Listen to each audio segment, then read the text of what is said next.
Oi, bom dia. Bom dia a todos. Eu tô aqui entrando, vou começar a chamar a doutora Caroline.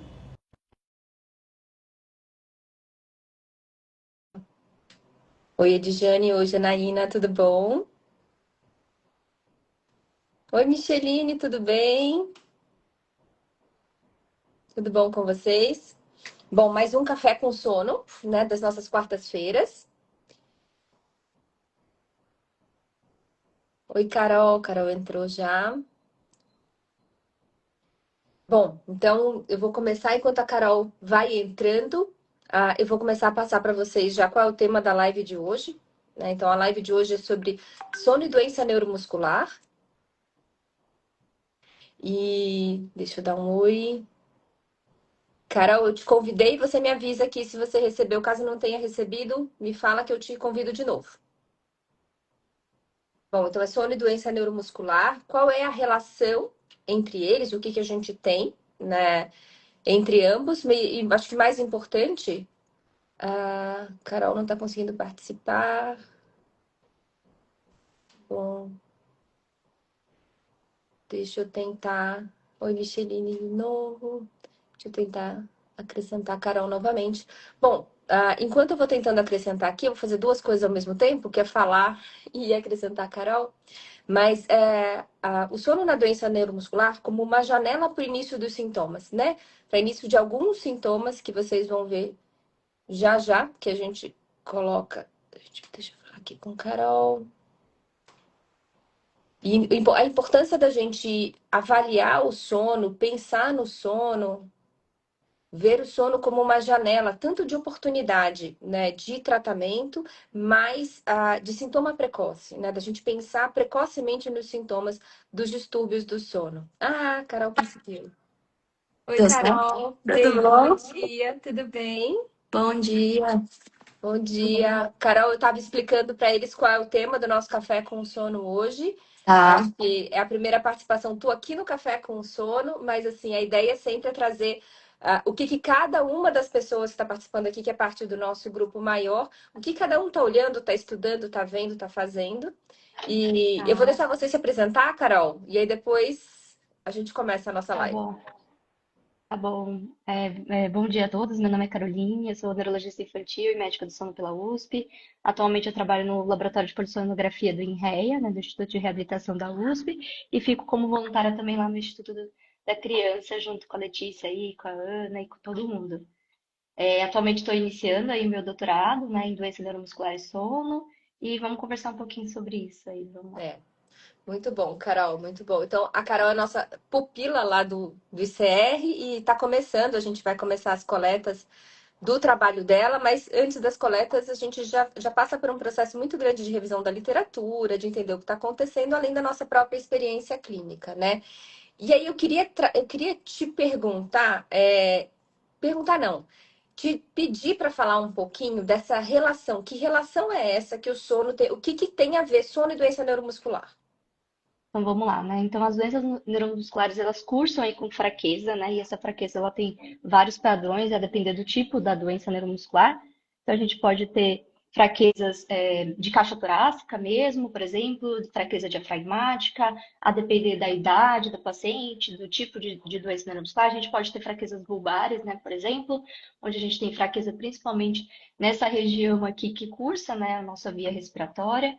E aí por ter essa fraqueza, né, e por ser um dos principais sinais aí cardinais das doenças neuromusculares, a gente vê impacto diretamente aí no sono, principalmente nos distúrbios respiratórios do sono. E o sono, ele entra, principalmente nesses pacientes, como às vezes um primeiro sinal de alteração respiratória, né? Então, são pacientes que vão evoluir futuramente até, provavelmente, com alterações respiratórias diurnas também, né, dentro das 24 horas, Uhum. porém é no sono que isso começa. Então, muitas vezes esse paciente não tem nada diurnamente, né, não tem nenhuma alteração, porém, ele começa com uma retenção aí de CO2 durante a noite, e isso pode ser um primeiro sinal de alerta aí para o médico, para o neurologista que está acompanhando esse paciente, para começar alguma intervenção, tá? Eu acho que isso é muito interessante de colocar, primeiro da fisiopatologia da doença neuromuscular, que muitas vezes vai caber para outras doenças neurológicas com questões motoras também, né? Eu acho que isso é uma coisa importante da gente sempre ter em mente. Mas uma outra questão que eu acho que tem um componente importante aqui do sono, que é a perda do controle voluntário, né? Que quando a gente tem durante o dia, ele tem a mesma fraqueza que ele tem de noite. Claro que no sono REM o negócio vai ficar um pouquinho Sim. pior, né? Para quem não Uhum. sabe, durante o sono REM a gente tem um período de atonia, ou seja, redução ou até ausência de tônus muscular, o que piora muito a questão que depende de uma contração muscular vigorosa, né? Então, fechados parênteses, eu acho que o controle voluntário, eu acho que essa perda que é importante, né, Carol? Que Sim. durante o dia o paciente se compensa, Sim, né? ele consegue compensar de certa forma, né? É durante o sono e principalmente no sono REM, onde a gente tem uma atonia aí mais importante, né, durante todo o período do sono, que isso vai se intensificar. E aí por isso que a gente precisa olhar de uma forma até particularizada para esse sono e entender essa fisiopatologia do sono, essa arquitetura, esse ciclo do sono, porque muitas vezes não vai ser durante todo o sono também, né? Então vai ser principalmente ali no REM que vai começar isso. Lógico que conforme vai evoluindo essa doença, essa fraqueza, isso vai se perpetuar às vezes por todo o ciclo do sono. Mas é ali no sono REM que muitas vezes começa, e se você não tiver um olhar clínico, se você não olhar especificamente para aquilo, às vezes pode até passar, né? Eu acho que esse é o ponto importante, né? É um momento de vulnerabilidade, né? O sono acaba sendo para essas crianças um momento de vulnerabilidade. Crianças e adultos, né? Porque às vezes a gente pega já entrando na idade adulta. Aliás, na história natural, como se via antes, é na idade adulta que a gente começava a ver a dificuldade ventilatória do sono.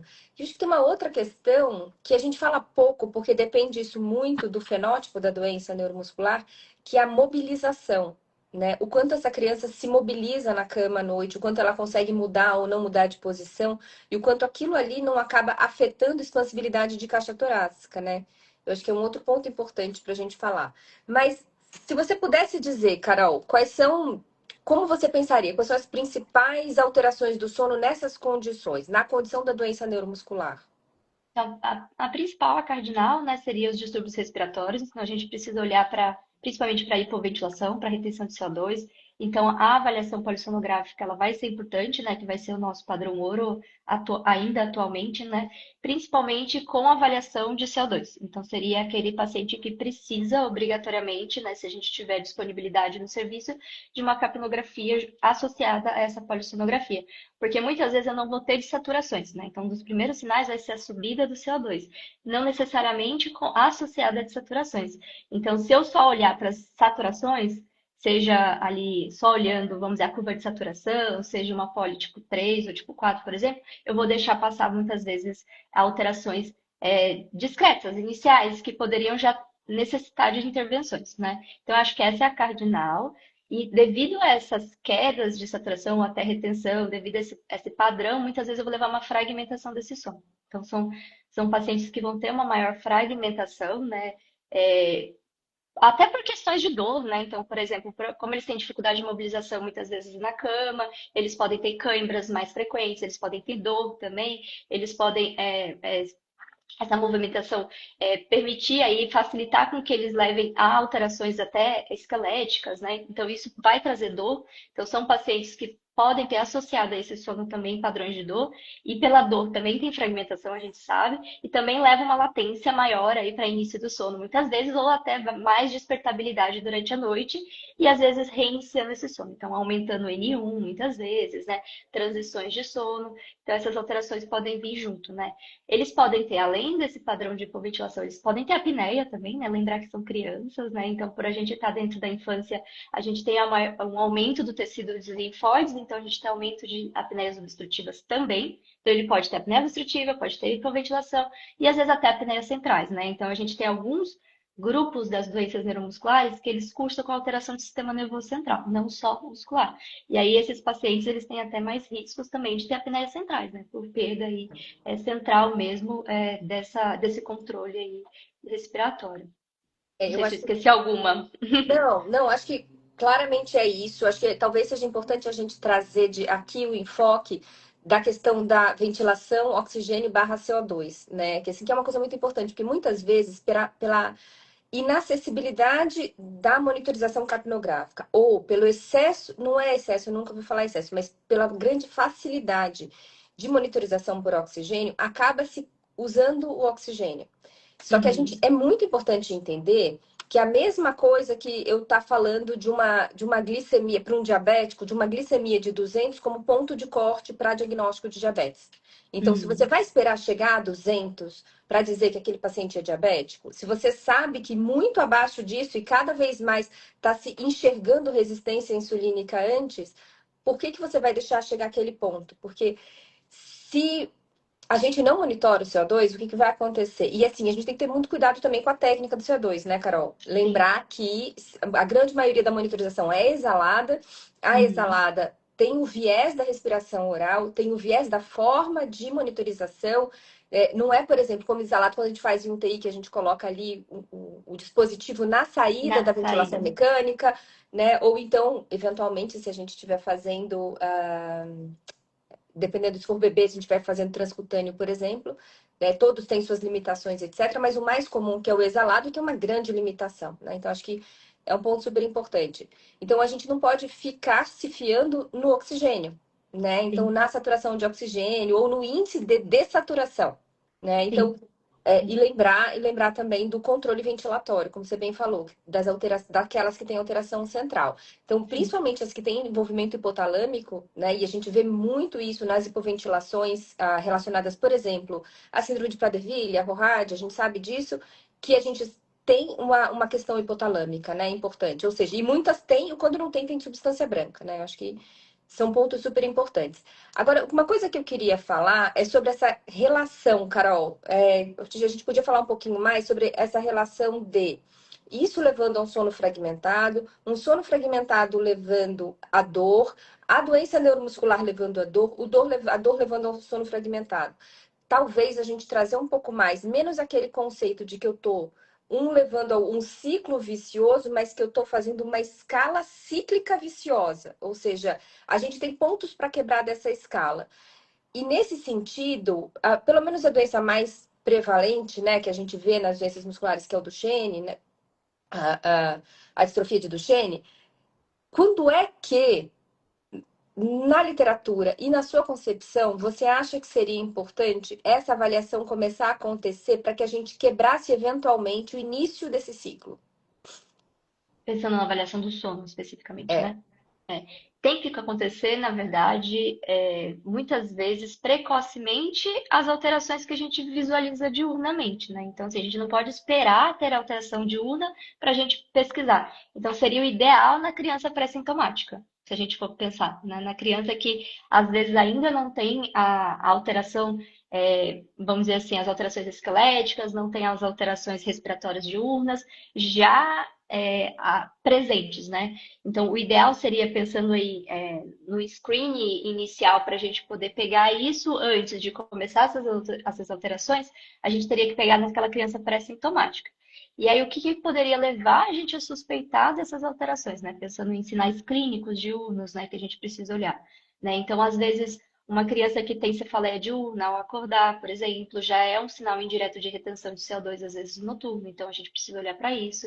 Aquela criança que acorda, tem um sono, um tempo total de sono adequado, mas muitas vezes eles têm um sono não reparador, né? Então, uma criança que, mesmo dormindo o suficiente, você vê que tem sinais de sonolência, às vezes, mais no adolescente, né? Na criança vai ser menos, mais irritabilidade, hiperatividade, você vê que está mais desatento, que já começa a impactar aí na escola. Então, esses sinais, às vezes, já mostram que o sono não está legal. Então, eu não vou esperar as alterações respiratórias mesmo, propriamente, para poder olhar para o sono da noite, né? Então, o ideal seria a gente olhar pré-sintomático para a gente poder já intervir antes mesmo da criança entrar naquele ciclo aí de hipoventilação levando a alterações cardinais, levando a dor e virando aquele ciclo que a gente uhum. sabe que acontece bastante, de fragmentação. Eu acho que tem um ponto aqui importante. Você falou bastante da cefaleia matinal. Isso é um Uhum. marcador muito forte de hipoventilação. Eu tive uma criança uma vez, uma obesidade monogênica, uma criança de 3 anos de idade, que era uma obesidade monogênica importante, não tinha anatomia cirúrgica, a gente começou a ventilar com BIPAP. Só que aí 3 anos de idade, o início de ventilação, aquela coisa errática, a gente chegou a Sim. internar para fazer ventilação, isso tem muitos anos. A gente internada para fazer adaptação de CPAP. Foi daí, inclusive, que surgiu o nosso protocolo, a ideia do Protocolo. protocolo de adaptação comportamental de CPAP. E aí eu me lembro que 2 semanas depois, a mãe voltou no pronto-socorro com queixa de que ela estava com dor de cabeça. Ela tinha usado já o BiPAP, começou a ter dor de cabeça e começou a ter alguns delírios. Ela falava que sentia coisas subindo na pele, nas costas, e que as costas estavam descobertas, mas ela estava de camiseta, não tinha, ou seja, ela tinha até percepções distorcidas, Irreais. né? Uhum. E aí, quando a gente foi ver, assim, conversando, bom, era uma obesidade monogênica, tinha muita coisa, tinha questões cardíacas, já estava hipertensa. E aí, quando a gente foi olhar, ela estava há 4 dias sem usar o BiPAP. A Uhum. gente botou o BiPAP naquela noite, ela parou de ter dor de cabeça e ela parou de ter aquelas percepções. Ou seja, ela estava entrando em narcose, ela Sim. estava entrando em retenção, coisa que a gente não percebia antes. Por quê? Porque é Uhum. insidioso. Então, acho que esse talvez seja um ponto importante, né? Sim. Toda consulta de segmento de uma criança com potencial hipoventilação tem que ser questionado sobre cefaleia matinal, às vezes até cansaço matinal, né? Sim. Que é uma criança que ela é menos móvel do que a média das crianças, né? Então, assim, não é a Uhum. mobilização por exemplo, é uma criança que se movimenta muito à noite, eventualmente vai ter um cansaço diurno. Então, acho que a cefaleia acordar que você falou, eu acho que é um ponto super importante, Carol. E talvez a gente ter como parte das consultas de rotina de criança com potencial de hipoventilação, ou naquele momento, ou na progressão da condição clínica, né? Sim. E também pensar em desempenho escolar, né? Que Sim. Muito pode ir caindo. importante. É o nosso Exatamente. arroz com feijão quase no consultório, vamos dizer assim, né? Então a gente pega muita criança com baixo desempenho escolar e quando a gente vai olhar para o sono, a gente tem coisa ali, né? Seja por Exatamente. privação, seja por distúrbios respiratórios. E eu acho que pensando na criança neuromuscular, né, que tem maior risco de ter esse distúrbio, a gente precisa olhar com carinho, vamos dizer assim, né? Então, precocemente, não esperar, né, a criança repetir de ano, por exemplo, né? Então, às vezes a gente consegue intervir antes, né? Exatamente. Uma coisa que talvez fique um pouquinho difícil, que eu acho que aqui é a dificuldade, por isso que eu acho que é muito importante um especialista no caso, é a idade que isso começa a acontecer, né? A idade é na pré-adolescência, né? Então, assim, é quando a grande maioria das crianças, pelo menos se adequadamente tratadas e acompanhadas, vai começar a dar os primeiros sinais. Aí até a gente separar o que que é da adolescência, o que que é da privação de sono relacionada ao atraso de fase do adolescente e Sim. horário de escola muito cedo, né? Então, acho que aqui também fica um diagnóstico diferencial difícil de fazer, né? Eu acho que é bastante difícil até para os pais chegarem com a queixa para a gente, né?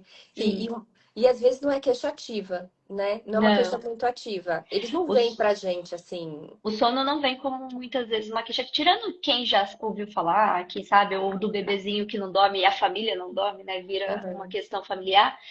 Tirando esse, quando a gente pega a criança que tem mais autonomia, não vem como um problema, né? Então, se a gente não perguntar, se a gente não questionar sobre o sono, vai passar desapercebido, vai virar um transtorno escolar, vai virar um transtorno de atenção, vai virar outros diagnósticos e a gente deixou de ver, talvez, o que está levando aquele sintoma, né? Então, Na doença neuromuscular acaba se somando a a morbidade da questão neuromuscular, né? própria Se doença. torna mais mórbido, exatamente. A gente tem mais sintomas. Eu tinha sintomas motores até então, eu passo a ter sintomas motores e cognitivos, que são decorrência dos Comportamentais. motores, dos respiratórios que são dos motores, né? Então, Sim, eu sim. acho que é muito importante a gente deixar esse mapa pronto e informar quanto mais gente possível sobre isso, né? Eu acho que isso é importante também. Agora, um outro ponto que eu queria falar, a gente conversou um pouquinho no começo, e tem até uma pergunta aqui da Micheline sobre isso, que é o papel da polissonografia, né? Então, o que que a polissonografia vai fazer? Qual é o que que a gente tem? Por que que a gente fala de fazer polissonografia? Quando é interessante fazer polissonografia? Considerando que talvez nem todo mundo que está assistindo aqui seja especialista em sono, Sim. voltando umas casinhas para trás para explicar a polissono, o que que você diria sobre isso, o papel da polissono? Assim, atualmente a polissonografia ela ainda é o padrão ouro para distúrbio respiratório do sono, né? Então a gente não tem. Eu até fiz uma revisão de literatura aí para o congresso bem extensa para ver se tinha surgido coisas novas, né? Já que no adulto vem surgindo mais coisas, mas na infância, infelizmente, a gente ainda não tem. A gente tem estudos pilotos começando, né? A gente tem um estudo piloto na Pensilvânia com polissono tipo 3 E e G, que veio Uhum. com uma boa resposta. Porém, se a gente for pegar, né, para o paciente com doença neuromuscular, a avaliação da capnografia, né, do CO2, ela é essencial, né? E a gente não consegue fazer essa avaliação em outros ambientes, por exemplo, né? Tem até um estudo grande onde eles tentaram fazer uma poli 3 com capnógrafo para ver se a gente aumentava a acurácia desses pacientes e, tipo, foi um catástrofe, porque o capnógrafo, ele é muito sensível, até em laboratório a gente tem muitas alterações, né, de valores, e aí foi catástrofe a ponto de ser pior até do que sem o capnógrafo, por exemplo. Então, eles mostraram que realmente não conseguia fazer domiciliar com o capnógrafo, né? Então, ainda é hoje a polio tipo 1. E o que seria a polio tipo 1? Né? Seria a polio completa, né, que a gente faz em laboratório, sob supervisão de um técnico treinado, onde ele consegue corrigir aí qualquer alterações que podem surgindo durante a noite. Lembrar que a criança, ela tem particularidades, né? O sono dela não é um sono tranquilo, vamos dizer assim, é um sono um pouco mais movimentado. Ela tem questões comportamentais, muitas vezes ela depende do familiar, do pai, da mãe, né? Então, assim, tem várias coisas e que ter um especialista ali do lado para poder arrumar vai ajudar muito a gente na hora da gente laudar, por exemplo, esse exame, né? Pensando em questão de qualidade técnica.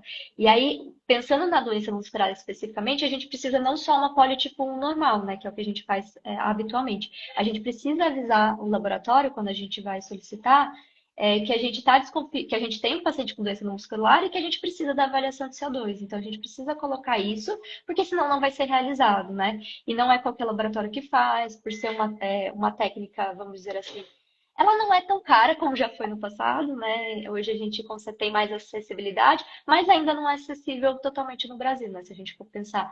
Então seria importante deixar descrito que a gente precisa dessa avaliação para poder ser realizada adequadamente, né? É, eu acho que tem alguns pontos importantes na polissonografia que ela consegue detectar também elementos um pouco mais discretos. A gente sempre tem que pensar para que a polissonografia surgiu. Ela surgiu para avaliação da apneia obstrutiva do sono no adulto. Então, ela é muito formatada para um adulto. Ela não é formatada para criança. Então, a criança tem alterações muito mais delicadas e a polissonografia nesse caso é grosseira. É como se a gente precisasse de uma ressonância e está fazendo, sei lá, uma tomografia. Precisar de uma ressonância 3 Tesla e está fazendo uma tomografia, sabe? Então, é mais ou menos isso. Então, a gente está tentando se virar com a tomo. E aqui entra também minha resposta, Micheline, para a tua pergunta com relação à carga hipóxica, que é essa da parte de monitorização. A carga hipóxica, ela vai ser dependente do oxigênio, da saturação. Então, eu dependo de uma alteração de saturação para ver alguma coisa na carga hipóxica. Assim como também na própria apneia do adulto, a gente não tem a dessaturação como desfecho final de todos os fenótipos, aqui menos ainda, tá? Então, a carga hipóxica ainda não é útil. Seria útil se eu tivesse o equivalente à carga hipóxica para o CO2. Se a Uhum. gente tivesse algo equivalente a isso, seria muito útil. E acho que com o advento da tecnologia, inteligência artificial, muito provavelmente a gente vai conseguir melhor documentar a microestrutura do sono, as variações de frequência cardíaca, faz parte também da tua pergunta com relação à tonometria arterial periférica, essas alterações de tônus arterial refletindo o sistema nervoso autônomo, eu acho que é muito mais promissora do que a gente pensar em carga hipóxica.